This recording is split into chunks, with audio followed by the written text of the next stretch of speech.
Hi, I'm Valerie Borden. I'm the owner of Chimera Interior Design, and I'm going to show you today why you don't need a huge space to have the kitchen of your dreams. The custom kitchen you're looking at right now is pretty small. It's about 15 feet by 20 feet. We were able to pack everything my client wanted into this space.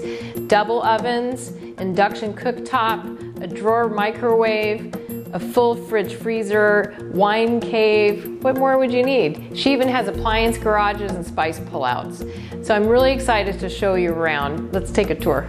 This kitchen started with a center island and it was not working at all.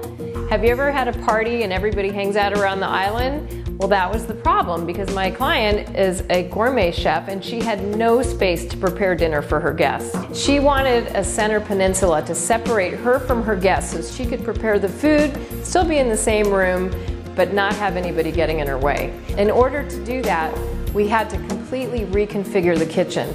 The refrigerator, which used to be here, couldn't stay. The only logical place I could figure out was to put it right here. This is in prime view from the living room, and nobody would like to look at a refrigerator from their living room, so I found this Sub-Zero panel-ready model. You would never know it's a fridge, would you? But it is. Another problem my client had was the heat in the kitchen. What we did to help with that is we got her a Wolf induction cooktop. And if you're not familiar with induction, I suggest you check it out. It's the best. It cooks with magnets instead of heat.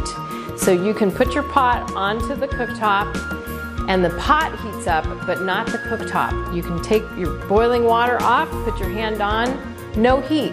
For children, they won't get burned, it uses less energy, and it cooks faster than gas or electric.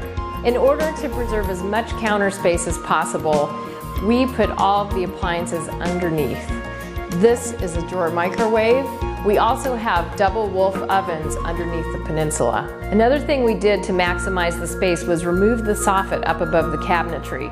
We've got 10-foot ceilings in this house, and even though the cabinetry is really, really high, you can still use the cabinets for storage of items you don't use very often, maybe some serving trays or things that you don't need every day. Interspersed in the upper cabinets are art niches. That way you don't see this huge wall of doors. It breaks it up, it gives it a little visual interest, and my client, who's an avid glass collector, was able to display everything she'd purchased throughout the world.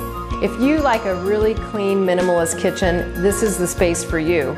But if you want to do this at home, I'm going to tell you how we achieved it. First of all, we installed appliance garages in each corner. That way you can have all of your tools that you like in the kitchen, but they're completely hidden when you have company. If you like to have a little spice in your cooking and you hate reaching and finding and trying to get the perfect thing, we put spice pullouts on either side of the cooktop. This only takes up 4 inches. We've talked about the layout of the kitchen, we've talked about the appliances, we've talked about some of the cool features. The one thing I haven't talked about yet that everyone is probably wondering is what kind of wood is this? This wood is called macassar ebony, and it is an exotic veneer. These are custom-made cabinets. When my client saw this wood, she went crazy. It's a little bit higher in price, so maybe not for everyone, but if you can afford it, it certainly looks awesome. On the countertops, we use colonial cream granite. On the backsplash is a tile from a company called Villa Glass. It's all handmade in Austria. I picked the colors and made the design, and they custom built everything for us. Above the sink is the space we call the art bridge.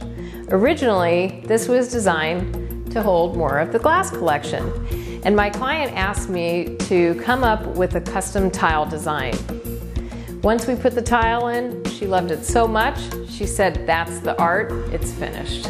You're now looking at what used to be a closed-in pantry, which we turned into a beautiful wine storage and serving area. Here you've got a full-size wine cave, and we put storage for all the serving pieces. Everything is customized inside the drawers to fit my client's collection of servingware and linens.